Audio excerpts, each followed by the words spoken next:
হঠাৎ কেঁপে উঠল হিমালয়ের দুর্গম সীমান্ত। তিব্বতের দিক থেকে নেমে এলো এক তাণ্ডব, যা চোখের পলকে ভাসিয়ে নিয়ে গেল শত শত প্রাণ। নিখোঁজ ৫ শতাধিক মানুষ, যার মধ্যে রয়েছে সেনা ও পুলিশ সদস্যরাও। কিন্তু নির্জন মানবহীন তিব্বত সীমান্তে হঠাৎ কেন এই বিধ্বংসী বিপর্যয়? এটি কি শুধুই একটি প্রাকৃতিক দুর্যোগ, নাকি আমাদের জন্য মারাত্মক কোনো সংকেত? সম্প্রতি নেপালের রাসোয়া জেলায় ভোটেকোসি ও লেহিন্দু নদীতে নেমে আসে এক আকস্মিক হরপা বান। চোখের সামনে নদীর পানি রূপ নেয় এক ধ্বংসাত্মক স্রোতে। ঘটনার পরপরই প্রশ্ন ওঠে, দুর্গম এই অঞ্চলে এমন কি ঘটেছিল? নেপালের আবহাওয়া ও জলবিজ্ঞান বিভাগের মতে, তিব্বত অংশের এক পাহাড় থেকে বিশাল এক বরফখণ্ড ধসে পড়েছিল।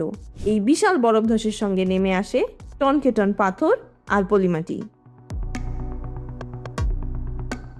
ধারণা করা হচ্ছে, পাথর ও বরফের সংঘর্ষে বিপুল পরিমাণ পানি তৈরি হয় এবং এই বিশাল স্তূপ লেহেন্দে নদীর স্বাভাবিক প্রবাহকে সম্পূর্ণ অবরুদ্ধ করে দেয়। পরবর্তীতে পানির তীব্র চাপে এই অস্থায়ী বাঁধ ফেটে প্রচণ্ড বেগে কাদা ও বরফ মিশ্রিত পানি নিচে নেমে আসে। তবে এই কারণ অনুসন্ধানে জটিলতা তৈরি করেছে ঘন মৌসুমী মেঘ। স্যাটেলাইট ছবি পরিষ্কার না থাকায় প্রকৃত সত্য উন্মোচনে সময় লাগছে। এমনকি চীন ও নেপালের বিশেষজ্ঞদের মধ্যেও মন্তব্যের ভিন্নতা দেখা গেছে।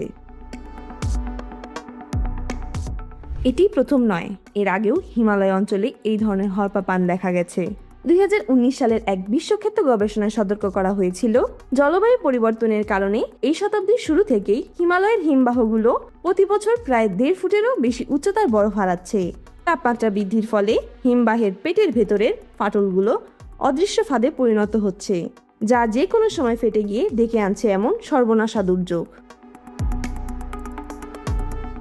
হিমালয়ের এই বিপর্যয় কি কেবল নেপাল বা তিব্বতের সীমান্তেই সীমাবদ্ধ? জলবায়ু পরিবর্তনের এই বিষাক্ত প্রভাব যদি এভাবে চলতে থাকে, তবে পুরো এশিয়ার পানির সম্পদ ও সীমান্ত অঞ্চলগুলো এক ভয়াবহ ভবিষ্যতের মুখে পড়বে।